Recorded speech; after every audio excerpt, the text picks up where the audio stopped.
Live from the Washington, D.C. area, it's the Inside Scoop. All the news that our viewers want to know. Now, here's the host. Hi folks, Cesar here, back with you. We're about to get a snowstorm, but we're going to have some fun. It's February, and you know what that means. It's Valentine's. We're going to be talking about Black history, and we actually have a presidential candidate coming up. So with me tonight to help me have this fun is my co-host, Kim. Kim, how are you? Oh, good to see you, Cesar. Good to be here. I hear we've got some special guests in the studio here. Mm-hmm. Help us with Valentine's, right? Yes. What we have for Valentine's Day is a love coach. We have Yancy Corden and her husband, Johnny Cobo. And Yancy is working on a special program to teach. She's going to teach about love. And so she's going to explain a little bit more about this. But Yancy, what made you decide to be a love coach? Because everybody, when see us together, always asks how we meet, how we have this relationship, founding in love for so many years. So everything started when people start asking me how we met. And I started telling my story, so people got excited and say, "Oh my God, that sounds like a fairy tale." But I always say, "But it's even better because it's my real life." Mm-hmm. We're very happy and very blessed to have each other. And I figured it out myself, how to find my own path to find my soulmate and how to have this happy life. So I want other people to have the same relationship, the same wonderful life that I have with my husband. So that's my dream, my purpose in life, that I want to help especially women to discover, their own path to their love and happiness, like I did. Great, great. So now when we were talking before, you said that you have a unique story in how you decided to date. You said you actually decided not to date, and deciding not to date is how you met. Yeah, normally love coach, relationship coach, tell you to go on dates as many times as you can, to have experience. But what I decided, when I was 17, my heart was broken and so painful that I said, I don't want to suffer anymore. I don't want more pain in my life. So I decided, to take care of myself, love myself, value myself, and be happy with myself until I met the love of my life, And that night, when I make that decision, I also make a wish. I prayed to God and said, please, God, the next time that I fall in love, that be with the love of my life. And Johnny, we don't know exactly when he also made the same wish. That's a coincidence, Uh-huh. Then we find out later that he also made the same wish, but it was until 2 years later that we met, and we fall in love at the first sight. Wow. And Where did you all meet? I'm from Honduras, mm-hmm. but he's from Ecuador. Mm-hmm. He was studying there. He can tell you a little bit. Yes, so I was in Honduras just studying in agriculture university. Mm-hmm. So one of my best friends got expelled from the university, and he wanted me to take him over, to the airport and say goodbye. But I didn't, have the money, to do that. And I said, I'm not going. I'm not staying. But anyways, it was in an ice cream shop, and I was so sad because of my best friend. He was leaving the country to go back to Ecuador when his girlfriend at the time had another friend and another relative, and that was Yancy. So when Yancy walked in and she just said hi, something felt really, really special inside of me. It's like, okay, where's that voice coming from? So then It sounds like a soft voice, Yancy. Right. Is that... But I saw him first, and I fall in love first, because before I entered that ice cream shop, I saw him from far away. And it was like when Cupid, you see on the TV that Cupid shoots you that arrow, of love. I just felt like, oh my God, my legs start shaking, my heart started pounding really fast. And I got that feeling of happiness, just like, I finally found you, in that moment, I didn't realize that I was in love until later that we... So you weren't looking? I wasn't looking. Okay.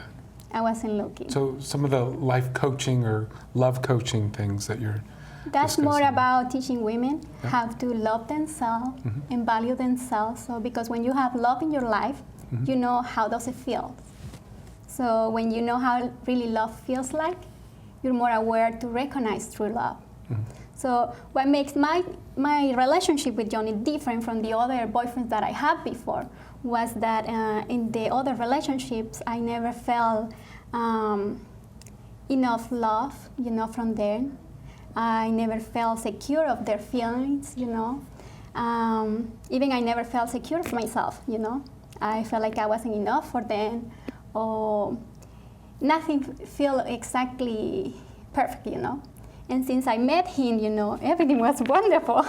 Everything was just perfect, and I had to do nothing for him to love me. We just fall in love because for no reason. I cannot tell you because I love Johnny because he's handsome or he's nice with me. I just feel that from that moment, We're gonna be married. We're gonna have 15 years of being married this year in May. Congratulations. Thank you. And the amazing thing is that we're still feeling, exactly the same love that we felt from that moment that we find each other.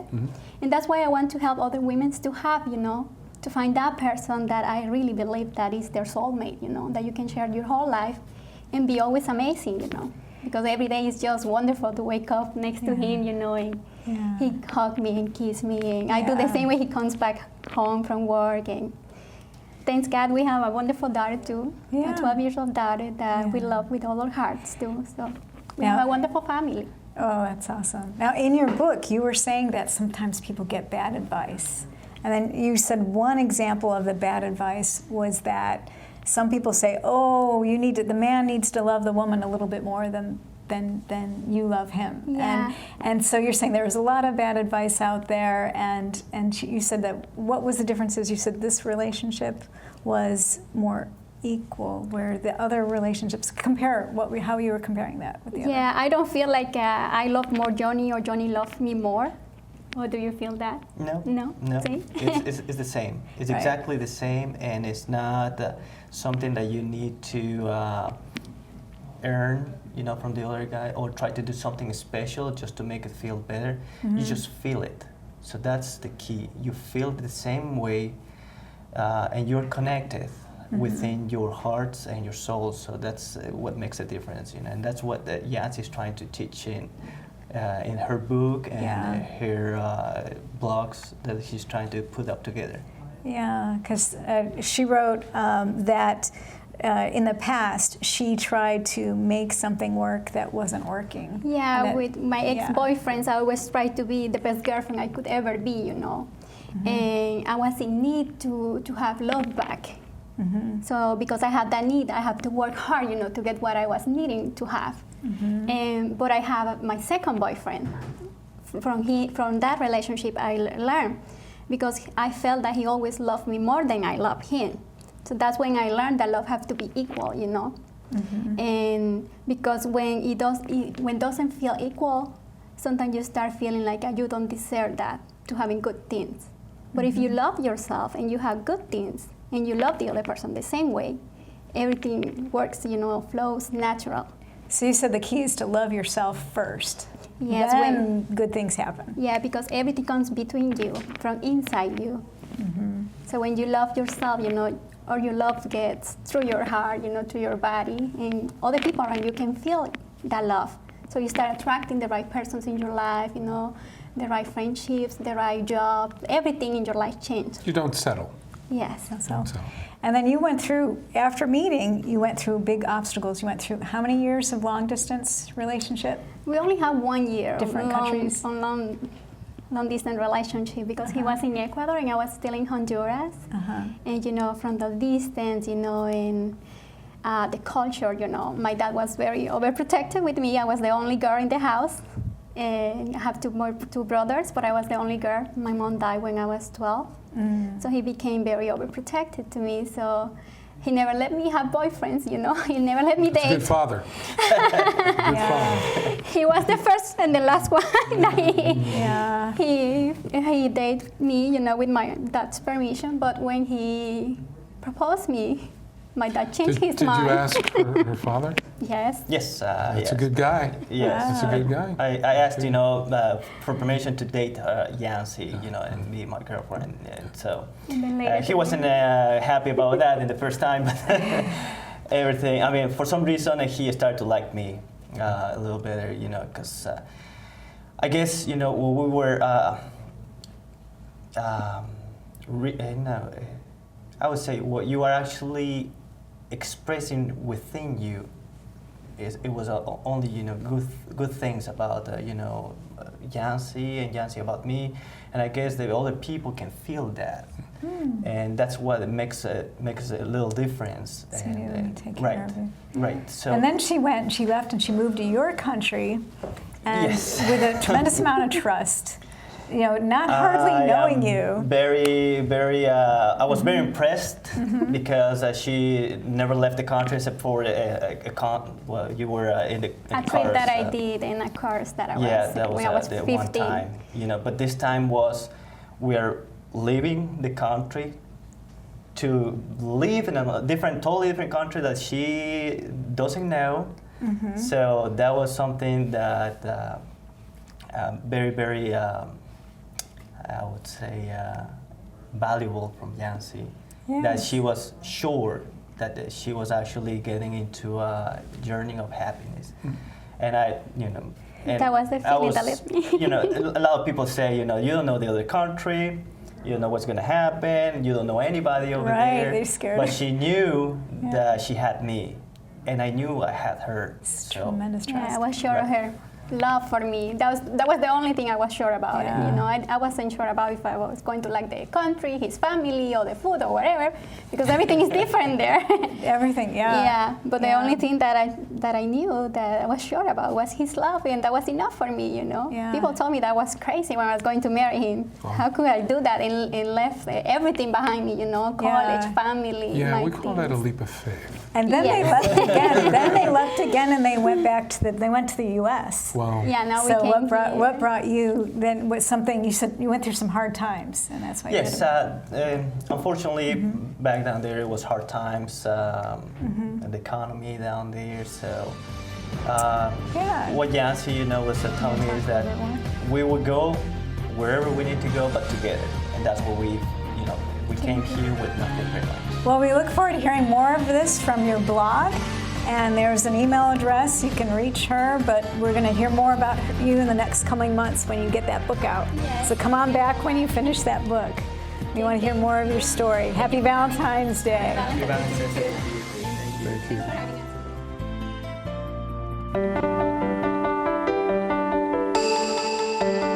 I helped turn my child's public school into a whole new kind of school. One with a curriculum that really motivates kids. One that has extended hours, 6 days a week, year-round.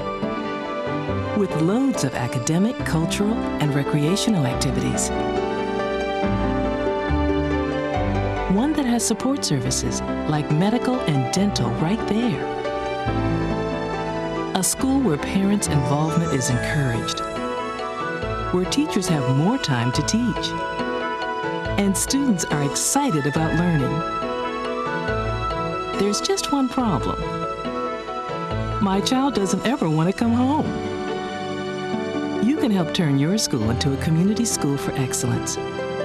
Find out how. Call 1-877-LOVE-TO-LEARN. It's coming. Right to your neighborhood. And when it does, you may be surprised. It's your Social Security statement of your benefits, and it's going to help you plan your financial future. Your benefit statement will tell you how much Social Security you're eligible to receive and when you'll get it. Then you'll know how much you need to save for retirement, because that's coming too. The future is in your hands. Choose to save. The toxic fumes from this meth lab are seeping into Jamie's sinus cavity. Ammonia vapors invade her throat. Toxic gases fill her lungs. Jamie's body is deteriorating. And she doesn't even know it. Jamie, dinner. So, who has the drug problem now? Find out how meth affects you at drugfree.org/. We're back to the Inside Scoop. Here again, your host. Hi, folks. Cesar here, back with the second segment. We are now moving into February, and we're talking about Black History Month. We have a special guest. Kim and I have been talking about Sedina Kinamo. Did I say that correctly? Good try. Okay, how do I say it? How do we say it? Let me first tell you it's African World History Month, and my name is Suriname Kinamo Christian Moiwasife Curry. So I got part of You part can of just say it. SKCM. Make it simple for you. Well, thank you for joining us. Thank you for having me. Really It's appreciative. a pleasure meeting you. Good, Okay. good. Well, we're excited. Here at Channel 10 and the other channels at Fairfax Public Access, we're celebrating Black History Month, so we have a lineup of films, but most of them are the historic films from the 60s and 40s and just some classic films. So we'll be talking about them a little bit more and maybe flashing some pictures of them later. But you organized an event in Los Angeles. Tell us a little bit more about that. The Pan-African Film Festival, my family, my older sister Ifa Sade started the Black World Film Institute when I was a little girl. And we had the opportunity to see Black world film as opposed to just the African American experience, which is, of course, not as old as the continent, the motherland. I got exposed to Haile Gerima out of Ethiopia, who did a classic film called Sankofa, as well as Kwal Ansa, because I've lived in Ghana before. Oh, excellent. He did a prolific film called Heritage Africa. And then Black women filmmakers, Julie Dash and Carol Lawrence. I can name a lot. And then Spike Lee, of course, when I was out of college, I got to hit him with some of his Make You Wanna Holla movies. Wow, that must have been fun. Yeah, lots of fun. You're kind of on the cutting edge of things too, with what he did. I was fortunate to know him and be involved with understanding what his mindset was. Wow, that's exciting. What's the one thing you would really like people to take away or really sort of understand about the whole culture or the concept? I mean, just... Of Black film? Yeah. Universal. Yeah. Every human species, well, first, there's one race. We're a species. Correct. All human beings. So every culture experiences the universality of love, hate, cry, pain, suffering, and it's just, you have to translate that out of that circumstance that you find as a human being. So I believe Black film gives us the way to see the universality of our humanity. For example, with Kwal Ansa's film, Heritage Africa, he takes a technocrat in Ghana and shows the conflict you have dealing with Western ideology and then your African cosmology. Wow. Most people who are not raised in a corporate mindset would go through the same transition and experiences. And hopefully, Africa calls you back home. You get back to who you are, be you Hispanic, Arab, Jew, whatever it is, you stay connected and honor your roots. Wow, that's amazing. And so how does he show that specifically in his film? In Heritage Africa, you see the main character go through this. He translates himself from this to that and then gets reminded of who he should be and what's authentic for who he is and where he comes from. That I think we can name 50 films that do the same thing in Spanish and French and Kiswahili out of East Africa and Tunisia. It's the same. Whenever you deny your true self, you have problems. Yeah. I think that's true of most cultures, wouldn't you say? When, yes. When you have, like, I know my folks, I'm a first generation American. Okay. Very much they wanted us to Integrate. but also don't forget our ways, Right. right? And here's who you are. Yes. I know you're a proud American, you got a real flag going, but I think eventually, generationally, after each generation, we do lose that, don't we? No. You don't? I mean, I would say no for Black Americans. It is middle income Black young people that brought back Malcolm X. I think the reality that has failed integration is that people thought especially folks of color, thought that if you behave this way, you do this way, you sing these songs, you act like this, you eat, that somehow is going to translate into being American. The real Americans are Native Americans. Correct. Yeah. So everybody, except for black people in America, are immigrants. So it's really important that we look at, there's one of the other films I think Carol Lawrence did, looking at the Europeans that came here that created the concept of whiteness. You know, that's crazy. Like, there's no white land. And I think people understanding that we're a species, so there's one race. Those kind of things are things I find important in film. And you talked about generationally. I think if our parents and foreparents realize that we could not be who we are, and that's being like not un-American, to honor who you are and be self-preserved. Yeah. Loving yourself. Deep. Yes. we talked about that. Yeah, so that how Valentine's Day rolls into Black History Month that way too.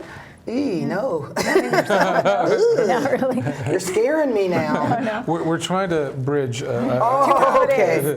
Well, so how about this? How about love is the strongest force in the universe? Yes. So loving is something we human beings are. It's the most powerful tool we have.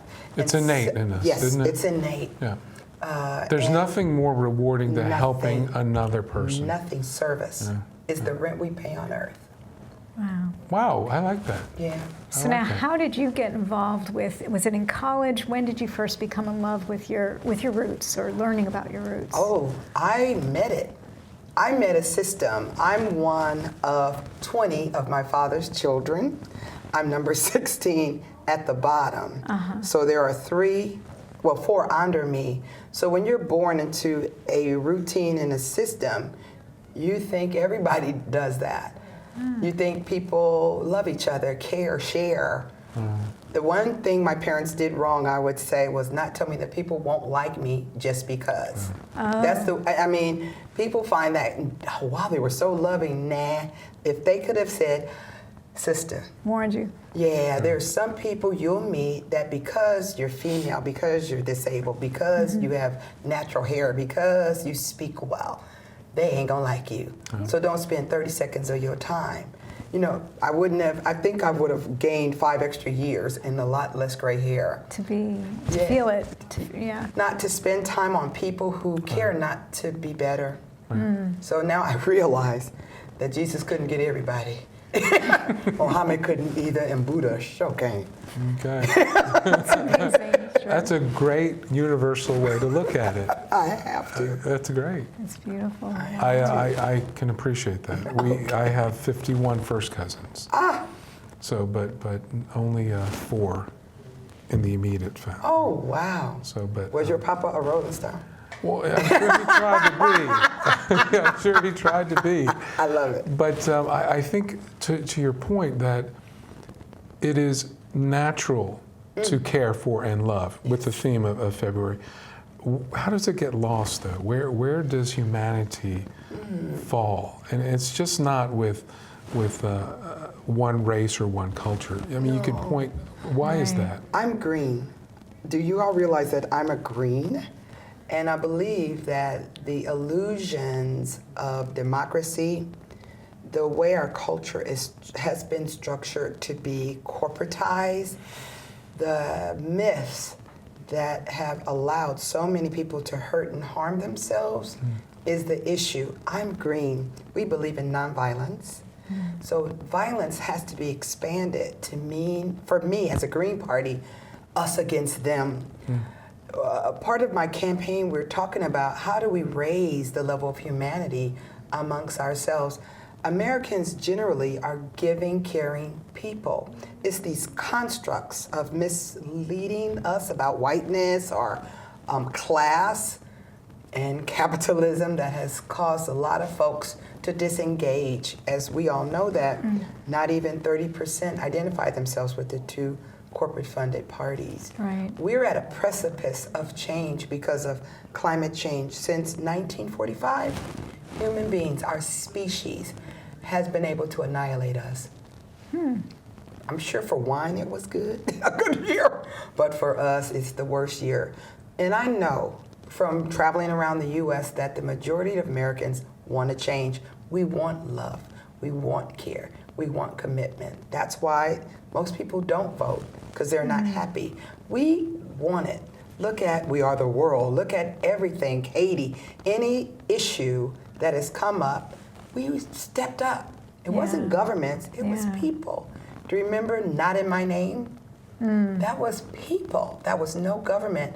So we people have to figure out globally how to take our world, because we've never owned it. It's been owned by monarchs, and then imperialists, and then everybody else that wants to take our stuff and not give us credit. We love. I can't tell you the amount of love I've received just getting across the country. I didn't have enough change at a toll booth. Someone paid it. I've been in a grocery store. They heard that I'm doing this campaign, pay for my groceries. I got love. Yeah. I'm getting love. I love it. And after the break, we're going to talk a little bit more about your campaign. You're doing some new things. Yes, and so, really new. So, and that's exciting. I mean, women died for the vote, and so we have to vote. It's terrible to be apathetic. You cannot be apathetic. We're going to rise up this election cycle and vote. Yeah, so that's exciting. And so before we break, if you can tell us very quickly, you've decided to run for president? Yes, ma'am. And when did you announce? When was that? During the presidential forum in July, the end of July in St. Louis, Missouri, the Green Party hosted a presidential forum. Myself and 4 other candidates, Dr. Jill Stein, there's 2 of us running, women, Kent Mesplay, Dr. William Kimmel, and Daryl Cheney. There's 5 of us seeking the Green Party nomination. That's excellent. So we'll since I'm a political novice, we'll start from square one, and we'll talk a little bit more after the break about that. Both. But No, really, absolutely. That's going to be really something. exciting. I, on the other hand, love politics. Okay. So I am so glad you are here. Do you want to be my vice president?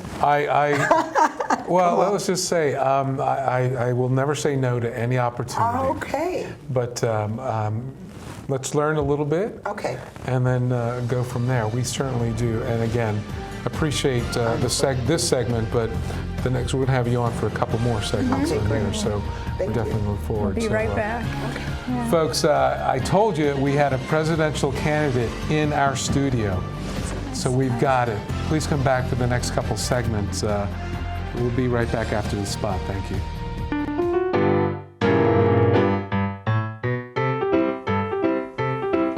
There's more than just books at the library.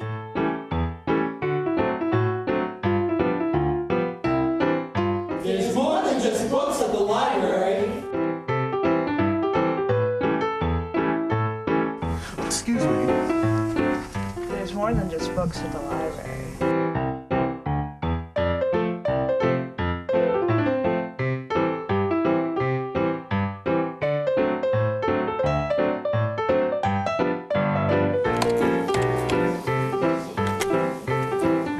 Il y a plus que de livres à la bibliothèque.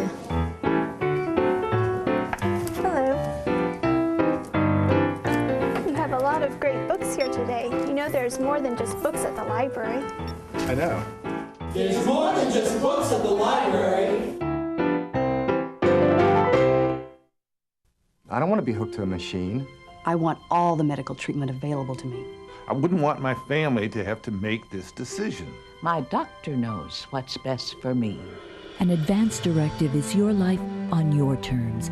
Talk with your family. Decide what's right for you. Then put it in writing. Documenting my wishes today means my family won't have to make heart-wrenching decisions later.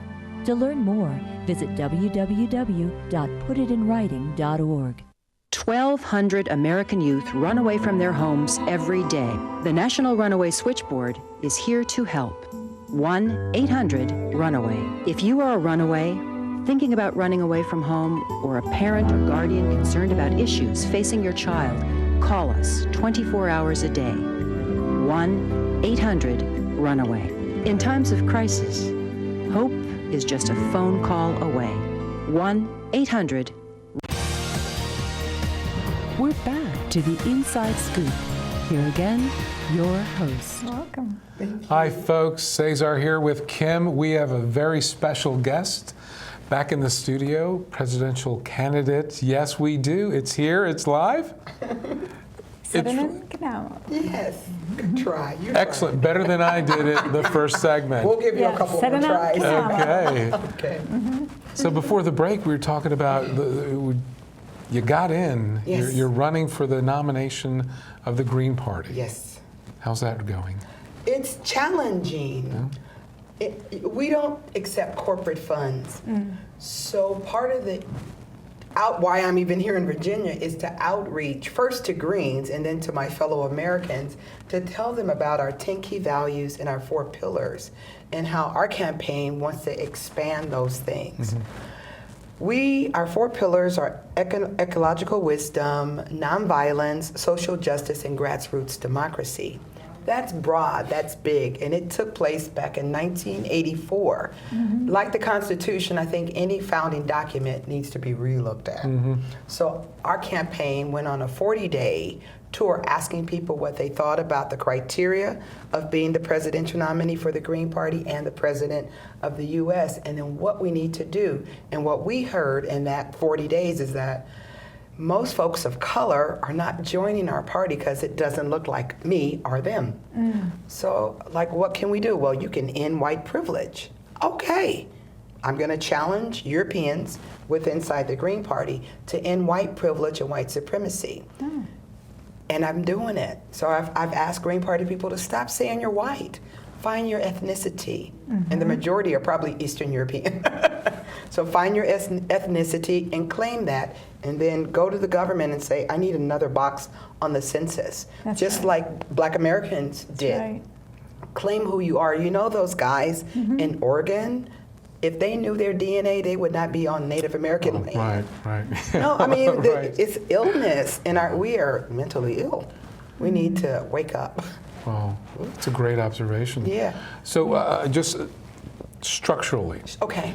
The Green Party is on the ballot in all 50 states? No. Okay. This is where Democrats and Republicans, you all need to know that your parties want everybody out. They don't want to hear other voices.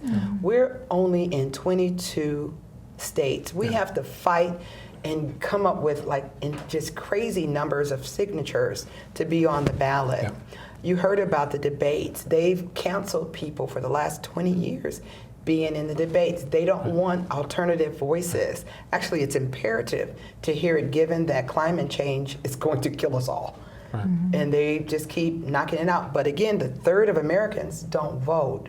So we can actually win through the Electoral College process, which is flawed, but we could win if people hear our message and understand that we want to end capitalism. Capitalism got us here. We got to get along. So that means the wealth inequality has caused a lot of the issues with our environment. Sure. The other point our campaign is pushing, I don't know if you heard of it, the doctrine of discovery. We want to repudiate and repeal it. Over 520 years ago, the European monarchs met and said, we're going to go out and discover something that exists. And whoever we find that's not a European monarch, we're going to take them over and indenture them. That caused colonialism, imperialism, climate change. I'm going to just cut it. It caused this craziness. If you look at every issue that's known to us right now, every conflict in the world, you can trace it back to that doctrine of discovery. So our campaign is saying, repudiate. Several of the churches over the last 20 years have said, this is not good, but everybody doesn't know about it. They don't even know why we're here, how we got here. The other thing is ending male dominance. You want a female president? I'm here. I'm pushing our party to only run females over the next 30 years so that men learn how to support women. If you don't learn how to do it, it won't get done. And it's a process, like ending the isms, classism, all kind of isms. I don't say race because we're only one. And the other big thing our campaign is pushing is America at 300. We're going to be 300 as a nation. No one has ever asked every American anything. What you think, what you feel, what you want, what way we're going, just everything. So we think it's time to have a national survey of our long-term future. That way the dialogue would raise up so that we all know what we think, what we feel, as opposed to polls. Polls are samples. We need everybody's understanding here. And then I want to include people who are here legally and illegally, because they pay taxes. There's no one can live in America without paying taxes. So their voices also need to be heard. And our future. If our children are not accepted, loved, and given a space to prosper, our nation will still be at the bottom of the intellectual chart. So we want to be, number one, give children a way to be that. Look at their strengths, not their weaknesses. Those are the 5 main points my campaign is about. And I know if Americans heard me, they'd vote for me. It sounds reasonable. Yeah. I mean, the problem I see with any third party challenge is, you mentioned it, the 2 parties have such control over the process of getting on ballots in the states. Until that is broken, until someone runs an independent, gets on all 50 states, you're at a disadvantage from the Electoral College perspective. The good thing, I'm going to New Hampshire tomorrow. There's 4 independent and third parties candidates. We've decided to form a coalition. Oh, good. Together, America, we gotta change it. Absolutely. So we'll be debating, not calling each other names, not being silly. That's foolish, to be honest. And we believe that when Americans hear and see that we're all out there and we actually represent 71% of Americans, they will demand it. It'll take us 7 million Americans to give a minimum of $154 to take ads, TV, do the same thing. I believe third parties and independents haven't realized that we have to join forces up until now and get the money. 7 million Americans would give us that money because they would do it. Sure. And we would just bust it open. Remember what Ross Perot did. Oh, sure. It can be done. Yeah, but Ross had the funding. Well, we're going to get the funding too. I'm so hopeful. Our party, the Green Party, back when the Democrats gave up on, it was at 04, what happened in Ohio.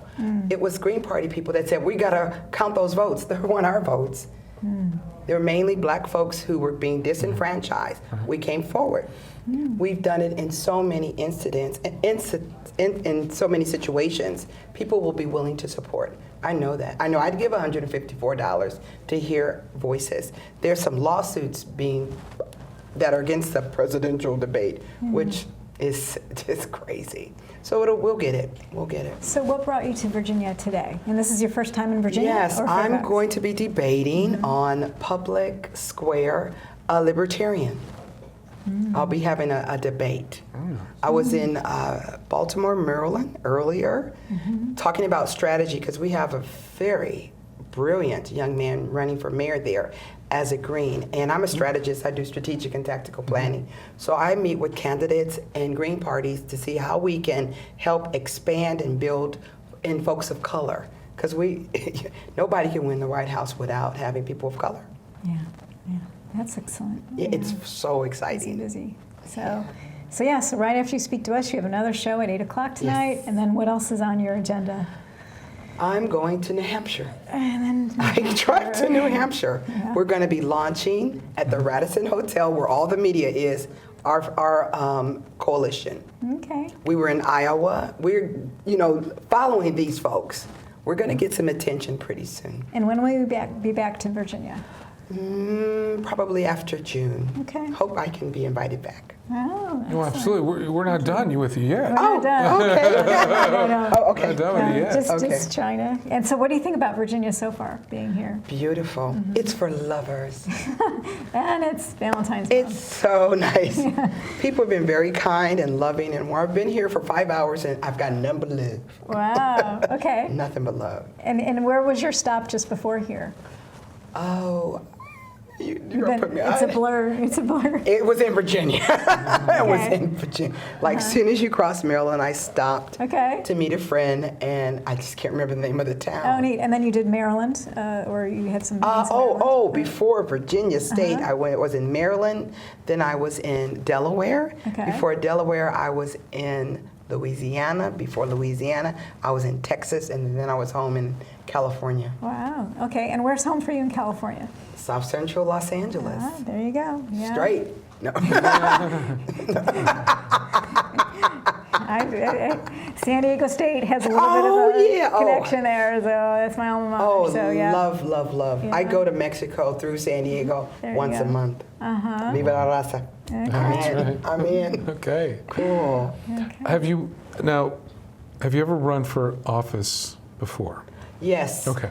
In 2008, in preparation for this run, I sought the Green Party nomination as vice president, only to show my stuff, that I'm a good fundraiser, I'm a good campaigner, and I set it up so that folks of color can start running as VP, learn the ropes, and then run as president. I believe that unless you train people how to be candidates, how can they run?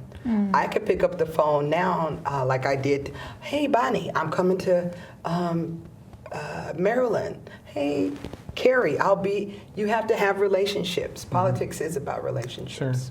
Sure. So nothing local. No. You didn't seek any local Not prior school to. board. You just jumped right. Just back in. White. I love it. But my IQ's higher than Obama. My experience is broad-based. I've owned my own business. I'm a leader. I teach and train. Just because what I see with the other parties is what they'll do is they'll set up like a farm team system. Okay, yes. Right, so you do school board, you do soil and water, you do delegate, you do state senate, supervisor, and then they promote or like grab people from those areas. What has happened for me is that I have over 35 years experience teaching multicultural training, getting candidates ready. I've lived in Ghana, West Africa, France, and Mexico. So I came at a high level within the party. So I came to help create ambassadors and train Greens to lead and teach people how. So I came at that level of professionalism. So I go out and help candidates learn how to win and run. I think it's great. Yeah. No barriers, no walls. I love it. And maybe after the break, we'll talk a little bit more about the training. Okay. That'll be excellent. I love the training stuff. Yeah, the training, stuff is how to all train. Oh, it's easy. Yes. So really easy. Very good. Folks, didn't I tell you we have the presidential candidate here? Please come back. We've got a lot more stuff, Kim and I. We're learning stuff right now. I need a job. Necesito trabajo. I would like to speak English better. Me gustaría hablar inglés mejor. I want to be a U.S. citizen. Quisiera ser ciudadano de los Estados Unidos. For over 35 years, por más de 35 años, the Hispanic Committee of Virginia has been serving our community. El Comité Hispano de Virginia ha estado sirviendo a nuestra comunidad. Job training and placement, capacitación, ayuda para conseguir trabajo, education for children and adults, educación para niños y adultos, immigration, naturalization, and medical referrals, ayuda para los procesos de inmigración y naturalización y orientación sobre médicos, are a small part of what we do. Son solo una pequeña parte de lo que hacemos. For help, information, or to volunteer, para ayuda, información o para ofrecerse como voluntario, contact the Hispanic Committee of Virginia. Comuníquese con el Comité Hispano de Virginia, helping everyone participate more fully in American society. Ayudando a todos a participar plenamente en la sociedad norteamericana.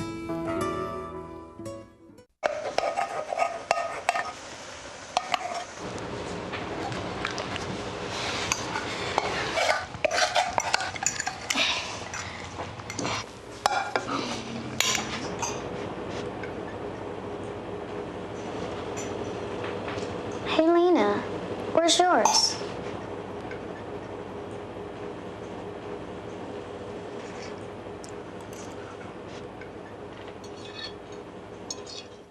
Would you notice if you were missing half your kidney function? According to the National Kidney Foundation, 20 million people have chronic kidney disease, and 20 million more may be at risk and not even know it. Anyone with high blood pressure, diabetes, or family history of chronic kidney disease is at risk.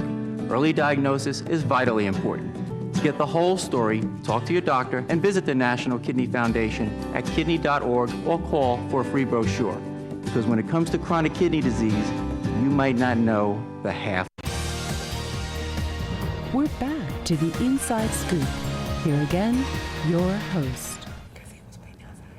Folks, Cesar here with Kim. We're back with our very special guest, Green Party presidential candidate. I'm going to try this. Sidanam Kinamo.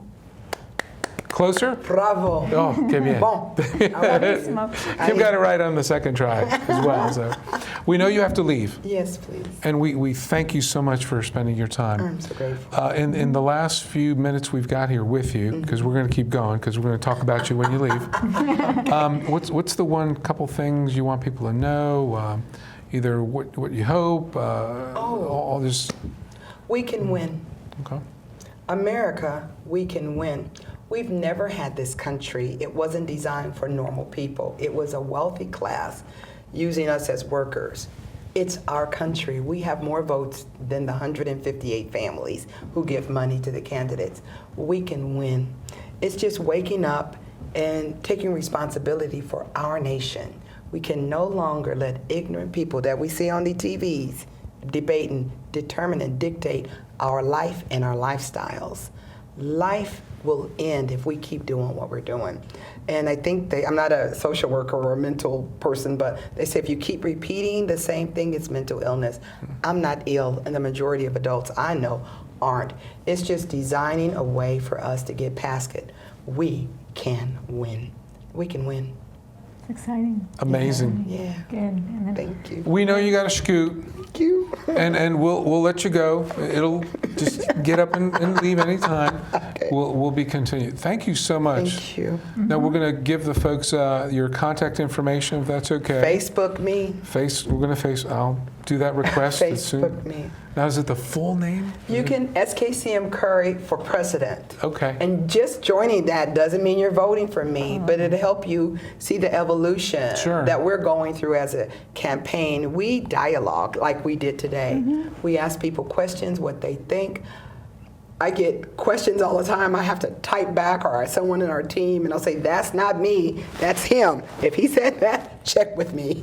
Right. Very good. Very good. Good. And our chef was asking, how are you funded, and what's that process? We don't take corporate funding. Right. We take donations. I am registered with the Federal Elections Commission. You know, send a check, give some cash.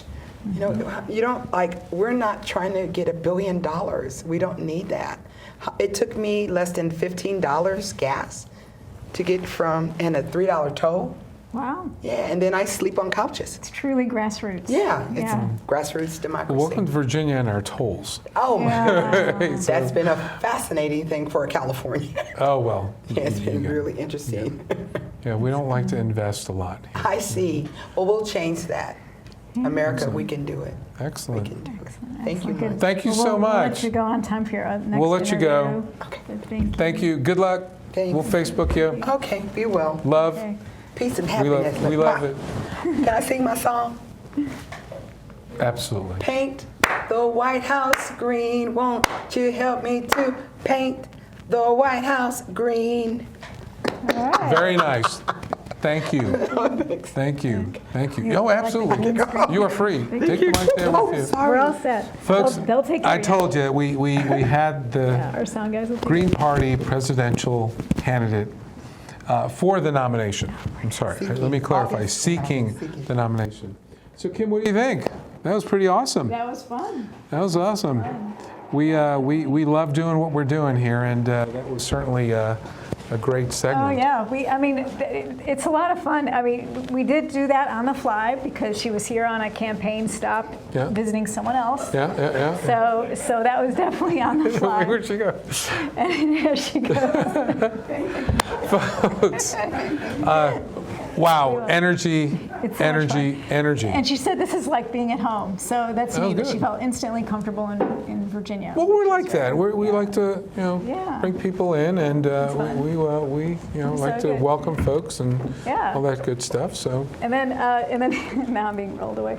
I'll also ask you, what of the years you've been working here, with this group, what is the most interesting interview you've ever had? Well, that was one of them. I think that was, look, I think part of the problem that I think they're trying to address, and it's a major obstacle, is our system of democracy has been taken over by interest groups that are fewer and fewer representing our country.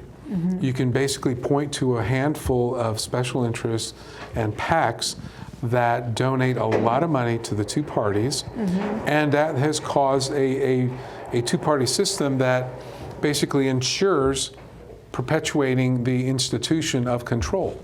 It's not about really what's right, it's not about what the people want, it's what can I as a candidate say to get as many votes to deliver as little as possible.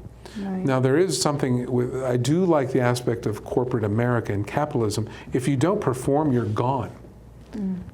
Well, this is an institution where if you don't perform, you keep getting reelected. It's because of the redistricting on how the states and the counties and the electeds, they pick their voters. And if you're picking your voters, you're basically insured of staying in that role, and you're going to be voting for things that aren't really representing of a larger group of people. I mean, Virginia is notorious for it. We have, of the 11 congressional districts, if you break it down, Virginia is a very purple state. But the congressional representation, because of the redistricting that happens every 10 years, well, people in power want to stay in power. And until you fix that, until you fix this sort of monopoly on the congressional representation, which are electoral votes, you're going to have this control of the two parties. Look, I'm a Democrat. I'm a true blue Democrat, but I do respect and support the effort that the independent parties are trying to do. Yeah, and today I was looking at Jim Webb's Facebook page, and it's obvious that he's still active. He's about to make a speech in Texas, and I think, my guess is there's indications that he's going to announce that he's still in it in some way. So you're saying, what kind of challenge does he face now? Well, it's huge at this point. And again, that's why, again, look, I'm not here to rain on anyone's parade, but it's hard. If you're not on the ballot on all 50 states, you are at a major disadvantage because you're already giving away those electoral votes. That look, what Ross Perot showed is a third party can succeed. I mean, he didn't win, but there wasn't enough momentum built on that. And if you're truly for diverse and a lot of substance, you do need more than two parties. I mean, most people that are disinterested in politics now is because they can't distinguish, in layman terms, Republican and Democratic values, but there truly are.